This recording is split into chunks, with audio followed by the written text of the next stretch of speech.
제가 지금으로부터 6년 반쯤 전에 애국시민사회 기념 신년 할애회에서 신년 인사를 하면서 문재인은 공산주의자이고 이 사람이 대통령이 되면 대한민국이 적화되는 건 시간 문제다, 이렇게 얘기를 해서 민형사상 제소를 당해서 지금 재판받고 있는 거 알고 계시죠? 네. 오늘은 이제 주로 이 보도 사건을 중심으로 발표를 좀 해달라고 요구를 받아서 이 사건을 중심으로 말씀드리는데, 이 사건에 대해서 말씀드리기 전에 제가 막말과 거짓 뉴스에 대해서 간단한 제 의견을 먼저 말씀드리겠습니다. 제가 6년 전에, 그리고 또 2015년도에 이걸 고소당할 무렵에 제가 한 이 말이 막말이라고 언론에서 모든 언론이 저를 공격한 내용을 알고 계신가요? 예. 모르시나요? 이게 지금 제가 문재인 공산주의자이고 이 사람이 대통령이 되면 대한민국이 적화되는 건 시간 문제라고 한 말이 막말이라고 해가지고 온 언론이 저를 다 비난했었습니다. 그런데 지금 보니까 어떻습니까? 그게 맞는 말입니까? 틀린 말입니까? 맞는 말입니다. 예, 지금 보면은 우파가 맞는 말을 하면은 좌파가 그거를 막말로 몰아가지고 이렇게 전 언론을 동원해서 이렇게 지금 이지매를 가하고 있는 그런 형국입니다. 그래서 지금 우리 김문수 지사님께서도 말씀하셨지만 최명진 전 의원 같은 경우에 한 말들을 이걸 막말이라고 볼 수 있는 건지, 그런 거에 대해서 심각하게 고려를 해서 우리가 보완행동하지 않도록 했으면 좋겠습니다. 그리고 거짓 뉴스에 대해서 말씀을 드리면은 지금 현 정부가 제가 아까 말씀드린 것처럼 결국은 좌파 정부가 됐고 지금 공산화의 길을 가고 있다고 저는 그렇게 주장을 했는데 거기에 대해서 별 이의가 없으시죠? 그런데 이 좌파 정부가 지금 모든 언론을 장악을 해가지고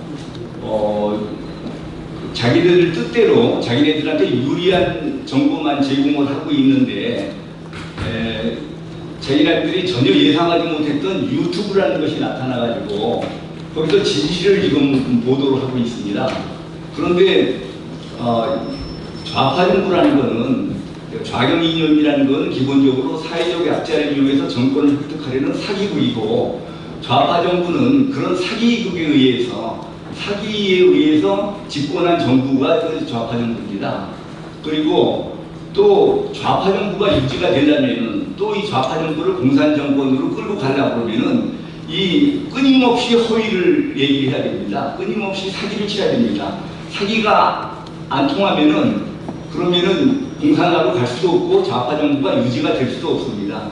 그렇기 때문에 사실은 표현의 자유를 인정해 가지고는 어느 공산정부가 표현의 자유를 인정하는 공산정부가 어디가 있습니까? 표현의 자유를 인정하면은 절대로 좌파 정부도 아니고 공산화가 될 수도 없습니다. 그러니까 현 정부가 표현의 자유를 인정해 줬으면 좋겠다. 이거는 도저히 우리가 기대해서는 안 되고 우리가 투쟁해서 얻어낼 수밖에 없다는 말씀을 드립니다. 그래서 모든 언론을 장악한 현 정부가, 좌파 정부가 뜻하지 않게 나타난 그 유튜브가 진실을 밝히게 되니까 이거를 어떻게 규제를 해볼까 해가지고 유튜브는 거짓말 뉴스를 생산한다, 이런 모함을, 이런 프레임을 만들어가지고 유튜브를 규제하려고 그러다가 페넷마이크에서 그러면은 누가 정말 거짓 뉴스를 하는지 보자 해가지고 시리즈로 13편까지 했나요? 15편까지 했나요? 하여튼 그렇게 결국 공격을 하니까 정부가 자기네들 미천이다 들통이 나니까 결국은 유튜브를 거짓 뉴스라는 프레임에 거는 거를 지금 포기하고 말은 상태인데, 지금 우리가 북한을 자유화하고 민주화시키려고 하면은 자꾸 북한에다가 이 진실을 알려줘야 되는 것처럼, 실상을 알려줘야 되는 것처럼 이 이 좌파 정부가 공산화로 가지 못하게 하려고 그러면은 끊임없이 우리가 그 진실을 알려줘야 됩니다. 진실을 알려줘야 되기 때문에 온 언론이 좌파 정부에 장악한 현 상태에서 이 그 유튜브들이 진짜로 엄청나게 막중한 일을 하고 있다는 것을 이해를 하시고 우리 그 KBS, MBC, SBS 이런 거 보지 마시고 유튜브를 전 국민이 많이 봐주시기 바랍니다. 그러면 뭐 그 제 고소 사건은 많이들 아실 테니까 간략하게 보고를 드리겠습니다. 아까 말씀드린 것처럼 제가 그 자리에서 말씀드린 것이 불임 사건은 민주화운동이 아니라 공산주의 운동이다. 문재인은 불임 사건의 변호인으로서 사건 기록을 다 보았을 것이기 때문에 그 사건이 공산주의 운동인 것을 잘 알고 있었을 사람이다. 그런데 노무현 정권 당시 청와대 민정수석 비서실장 등으로 재직하면서 고영주에게 인사상 불이익 등 보복 조치를 했다. 그래서 문재인이 공산주의자이고 이 사람이 대통령이 되면 우리나라가 적화되는 건 시간 문제라고 확신하고 있었다. 이게 지금 고소 사건은 3가지가 되어 있는데 그 중에서 이 공산주의자 부분을 중심으로 설명을 드리도록 하겠습니다. 사실 이 내용은 문재인을 제가 비방하기 위한 것이 아니고 그 당시 이제 바로 전해 2012년 12월 달에 박근혜 후보가 대통령으로 당선됨으로써 이제 우리나라가 적화를 면한 것은 정말 다행이다. 그 일에 앞장서 주신 애국 단체 대표들이 고맙다. 이런 게 박근혜 대통령이 당선된 역사적 의의를 선정한 것인데 그리고 그 당시에는 이 문재인 공산주의자이고 이 사람이 대통령이 되면 우리나라가 적화되는 건 시간 문제라는 것에 대해서 아무도 관심을 안 가졌습니다.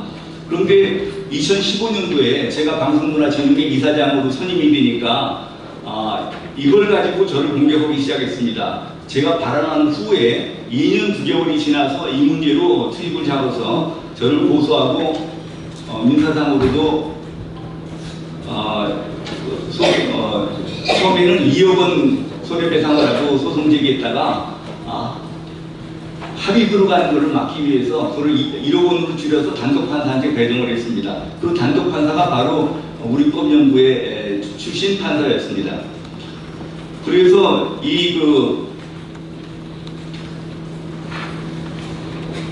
문재인이 고소한 건 2015년 10월인데 이거를 그동안에 검찰에서는 조사를 하지 않고 가만히 가지고 있다가 2년쯤 지나서 2017년에 5월 9일에 19대 대통령 선거에서 문재인이 당선되니까 7월 20일에 2년쯤 갖고 있다가 7월 20일에 공소 제기를 했습니다. 그런데 검찰이 왜 2년씩이나 갖고 있었느냐? 제가 발언한 내용은 우리 형법상 명예훼손이 될 수가 없는 내용이기 때문에 그렇습니다. 그때까지의 대법원 판례, 어느 대법원 판례를 봐도 이것이 명예훼손이 될 수가 없는 겁니다. 그러니까 검찰이 원래는 이거를 공소제기를 할 수도 없고 그렇다고 또 대통령이 고소한 사건을 무혐의 불기소 처분할 수도 없고 그러니까 입장이 난처해서 갖고 있다가 결국은 검찰 인사가 가까워지니까 할 수 없이 법원에 가서 알아서 무죄를 받든지 마음대로 하라고 기소를 한 겁니다. 제가 이때 진짜로 제가 28년 가까이 검사 생활을 했지만 저는 그렇게 느껴보지 못했는데 이 사건 제가 피의자가 되면서 대통령의 권력이 얼마나 막강한지를 실감하게 한 사건입니다. 저로서는 항상 공정하다고 생각했던 자부했던 검찰이 대통령이 고소한 사건이라고 그래가지고 제대로 결정을 못하고 이거를 법원에 기소해서 자기들 책임을 면했다는 것에 대해서 아주 실망이 짝이 없습니다.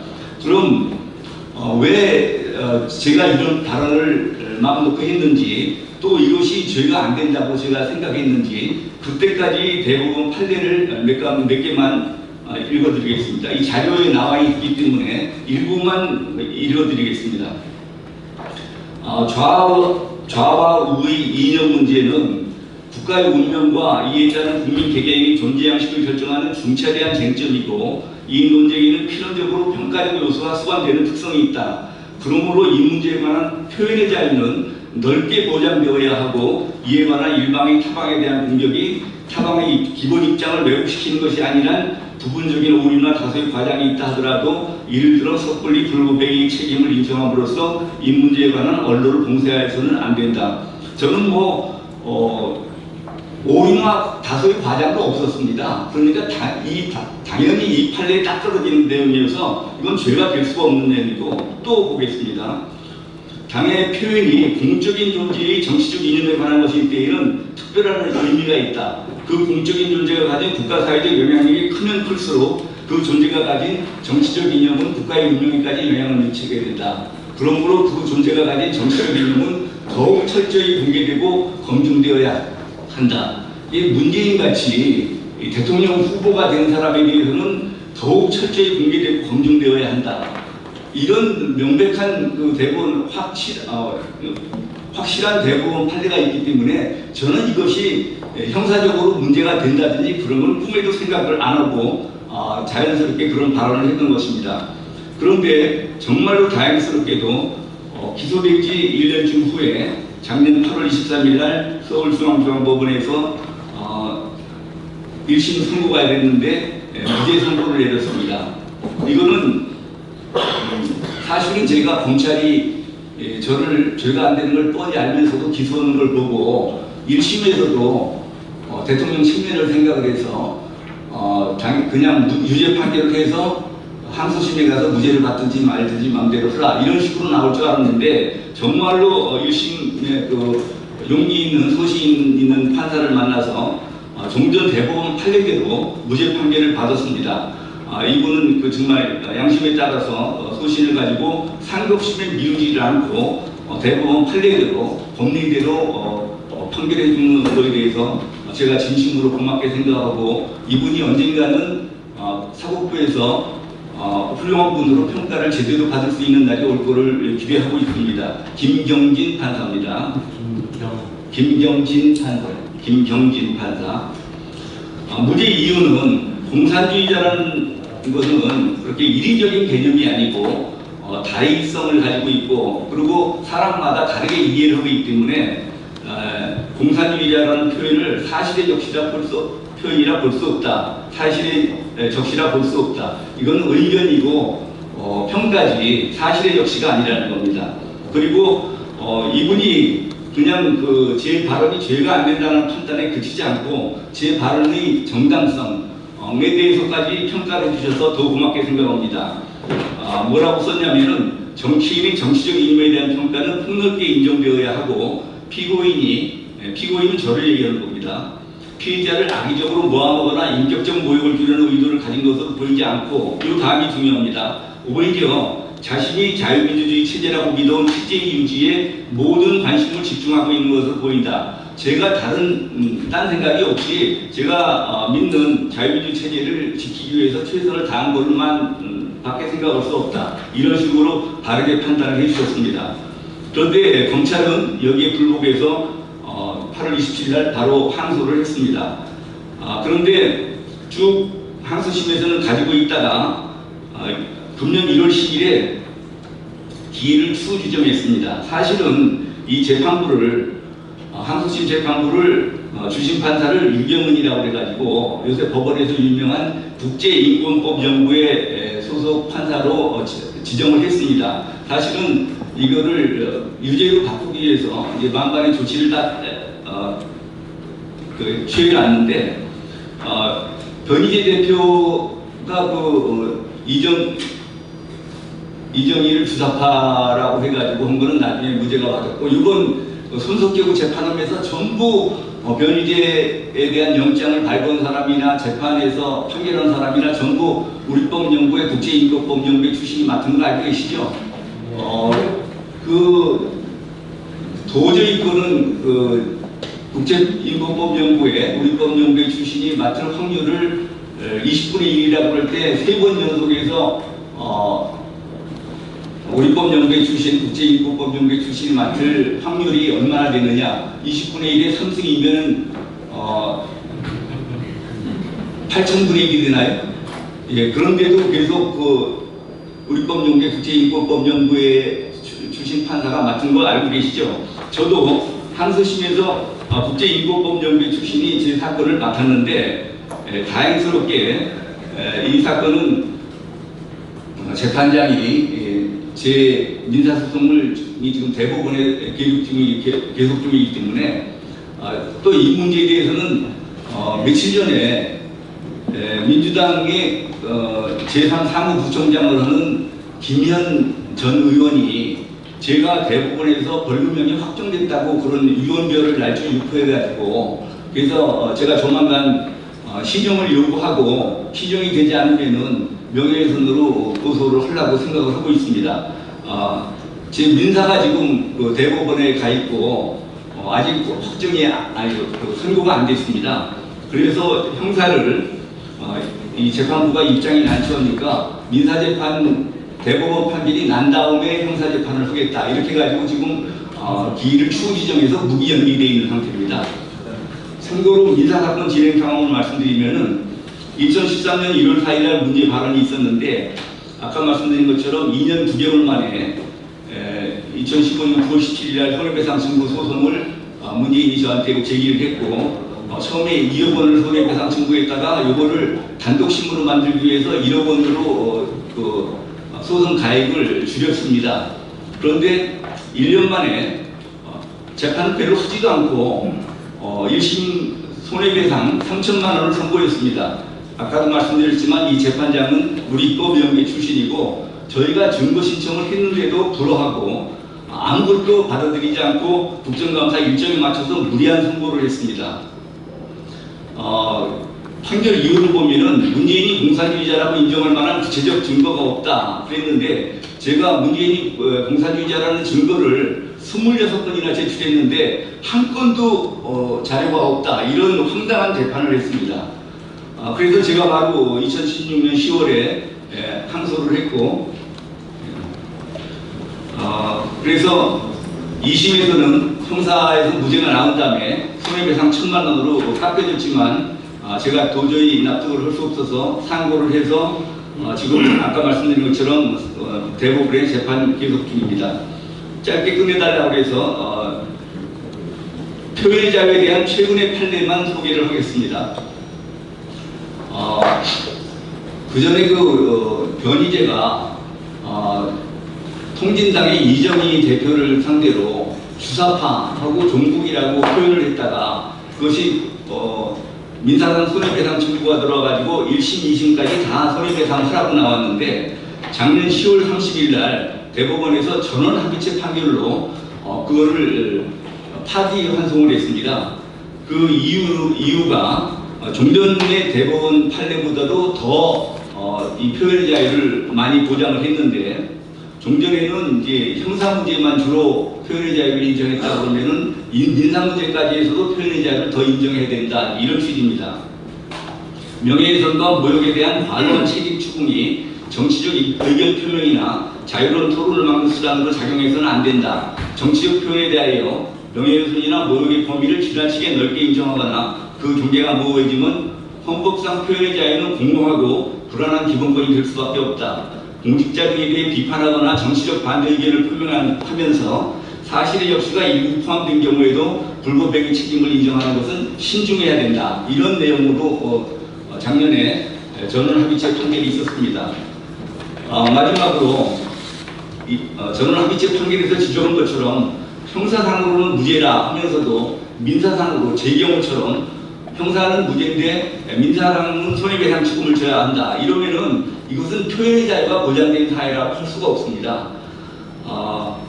그리고 참고로 말씀드리면은 지금 문재인은 대통령의 지휘에서 공천권 등을 활용해가지고 변호사들에게 무료 변론을 시키는 것으로 알고 있습니다. 그런데 이건 제가 심각한 문제라고 생각합니다. 이거는 일반 공직자들 같으면은 김영란법 위반에 해당될 겁니다. 그런데 자기는 저렇게 마음대로 자유롭게 고소를 하고 민사상 손해배상 청구 소송을 하는데 피고로서는 그거를 막으려면은 변호사 선임 비용이라든지 저는 다행히 그 한변에서 우리 김태훈 변호사님이랑 한변에서 무료 변론을 해주고 있긴 하지만 이게 지금 피고로서 이런 소송을 당하면은 이게 정말 이게 정신적으로나 물질적으로나 그 피해가 이루 말할 수가 없습니다. 이런 식으로 괴롭히는 것은 표현의 자유를 정말 심대하게 위협하는 것이다. 이런 말씀을 꼭 드리고 싶습니다. 감사합니다.